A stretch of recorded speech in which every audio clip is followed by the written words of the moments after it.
What if I told you a seed smaller than a grain of rice could trigger powerful changes in your body after 60? Some good, some risky. I'm talking about chia seeds. They're packed with omega-3 south, fiber, antioxidants, and minerals that can help reduce inflammation, regulate blood sugar, support heart and brain health, improve digestion, and even strengthen bones and joints. For many seniors, just a tablespoon of soaked chia a day added to smoothies, oatmeal, or yogurt can boost mobility, energy, and overall vitality. But here's the part most people miss. Chia seeds can also cause problems if used carelessly.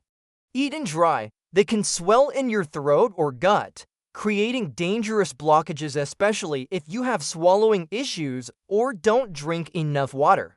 They can also interact with blood thinners or diabetes medications, and in rare cases, trigger allergic reactions. The key: always soak chia seeds before eating. Start small, stay hydrated, and talk to your doctor if you're on medication or have digestion concerns.